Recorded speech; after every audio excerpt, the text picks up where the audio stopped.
எனக்கு தற்போது வயது 19. ஊர் திம்மராஜபுரம். படிப்பு எனக்கு எட்டிக்காயாக கசந்தது என்பதால் 10ஆம் வகுப்பில் 2 தடவைகள் ஃபெயில் ஆனேன். அதன் பிறகு தற்போது என் அப்பாவுக்கு உதவியாக வெள்ள மண்டியை பார்த்து கொண்டிருக்கிறேன். ஆம், இந்த கதை என்னை பற்றி அல்ல, என் அம்மாவையும் பாட்டியையும் பற்றியது என்பதால் அவர்கள் விஷயத்துக்கு வருகிறேன். என் அம்மாவுக்கு கல்யாணம் ஆனதிலிருந்தே என் பாட்டியுடன், அதாவது என் அம்மாவின் மாமியாருடன் தினமும் தகராறும் சண்டையும் தானாம். இதை அம்மா என்னிடம் அடிக்கடி சொல்லி வருத்தப்படுவாள். பாட்டியின் கொடுமைகளை என்னிடம் சொல்லி நியாயம் கேட்பாள். இத்தனைக்கும் என்னுடைய அம்மாதான் தனக்கு மூத்த மருமகளாய் வரவேண்டும் என்று பாட்டி ஒற்றை காலில் நின்று அடம் பிடித்தாளாம். அதற்கு காரணம் அம்மாவின் அசாதாரண அழகு. பணவசதி இல்லாத குடும்பத்தில் பிறந்தவளாக இருந்தாலும் என் அம்மாவின் அழகிற்காக அவளைத்தான் என் அப்பாவிற்கு கட்டி வைக்க வேண்டும் என்று என் தாத்தாவை எதிர்த்து சண்டை போட்டு கல்யாணத்தை நடத்தி வைத்தாளாம். என்னுடைய அம்மாவுக்கும் அப்பாவுக்கும் தேனிலவு எப்போது முடிந்ததோ தெரியாது. ஆனால் பாட்டிக்கும் அம்மாவுக்குமான தேனிலவு 2 மாதத்தில் முடிந்துவிட்டது. முதலில் இப்படித்தான் ஆரம்பித்ததாம். வசதி இல்லாத வீட்டுக்குட்டியாச்சே, சொன்னதை கேட்டுட்டு வாயை மூடிக்கிட்டு இருப்பாள்னு பார்த்தா இவ்வளவு பெருசா கிழிதடி உன் வாயி. பொறவென்ன, பால் பாயாசம் இதுக்கு முன்னாடி நீ சாப்பிட்ருக்கியான்னு பண செருக்கில் கேட்டா, நான் மட்டும் இல்லை, எந்த பொண்ணும் வாயை மூடிக்கிட்டு சும்மா இருந்துட மாட்டா. அதை புரிஞ்சுக்குங்க. திரும்பி இது மாதிரி வாய் நீளுச்சுன்னா நான் ரொம்ப பொல்லாதவள் ஆயிடுவேன்.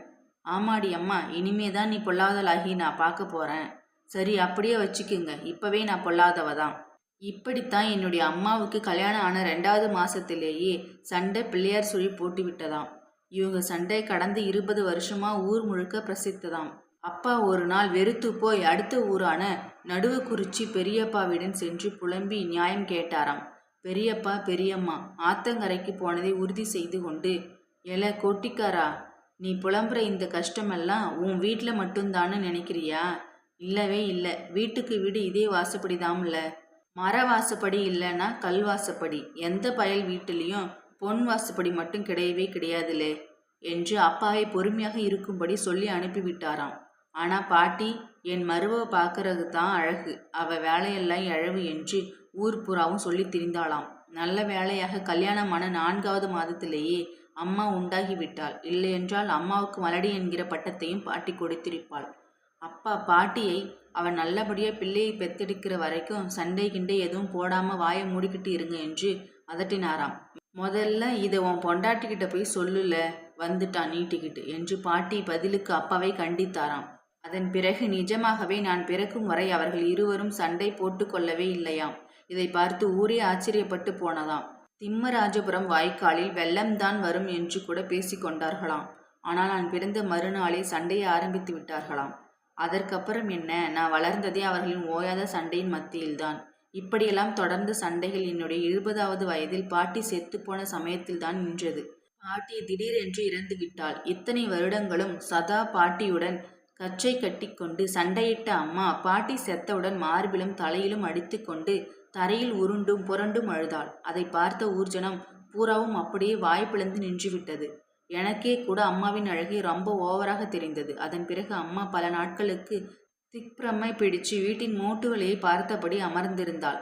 அடிக்கடி பெருமூச்சாய் விட்டு கொண்டிருந்தாள். அவள் எங்களிடம் பேசுகிறதே மிகவும் குறைந்து போய்விட்டது. அப்படியே பேசினாலும் மிக மெல்லிய குரலில் பேசுவாள். இந்த அமைதி எங்கள் வீட்டிற்கு மிகவும் புதிது. அன்று என் பெரியம்மாவும் அம்மாவும் நெடுநேரம் பேசி கொண்டிருந்தார்கள். அப்போது திடீரென்று அம்மா என்னை பார்த்து, ஏல ராசா, இங்கன வா என்றாள். போனேன். அப்பா கிட்ட நேத்தே பேசிட்டேன்ல, நடுவுக்குறிச்சியில் கிளியாட்டம் ஒரு பொண்ணு இருக்காளாம். பெரியம்மா சொல்லுதாங்க. காலகாலத்தில் எல்லாம் சீக்கிரம் நடக்கணும். அடுத்த வாரம் நாம் போய் அவளை பார்த்து விடலாம். என்னம்மா, எனக்கு வயசு 20 தானே ஆகுது என்று இழுத்தேன். முதல்ல பொண்ணை வந்து பாருல, அப்புறம் நீ வேண்டான்னு சொன்னால் நாங்கள் அதுக்கு ஒத்துக்கிடுறோம் என்று பெரியம்மா என் ஆசையை தூண்டிவிட்டாள். அடுத்த வாரமே நாங்கள் குதிரை வண்டியில் நடுவுக்குறிச்சி சென்றோம். எனக்கு பொண்ணை மிகவும் பிடித்து விட்டது.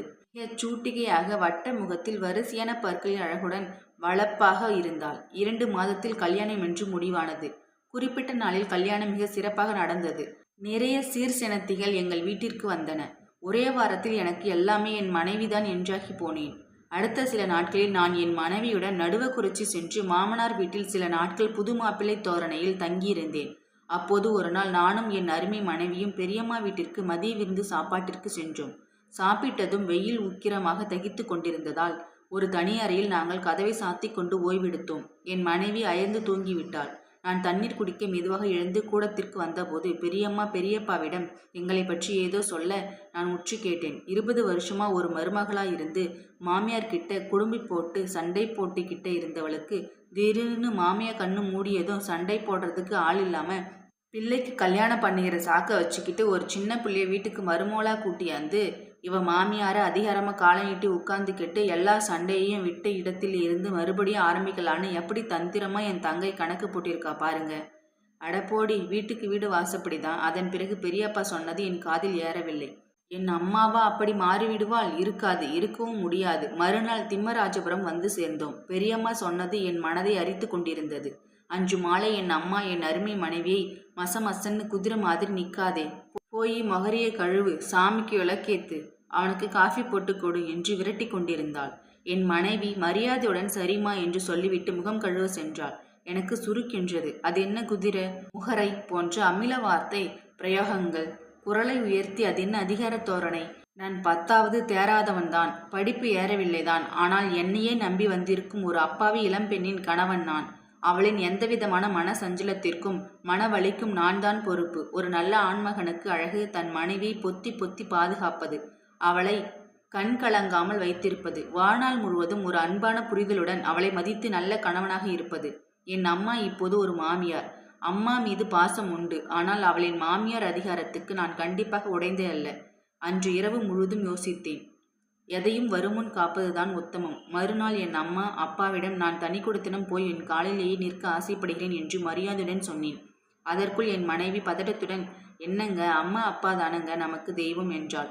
வாஸ்தவம்தான், நமக்கு எப்ப தோணுதோ அப்ப வந்து தெய்வங்களை நேரிலேயே தரிசிக்கலாம் என்றேன்.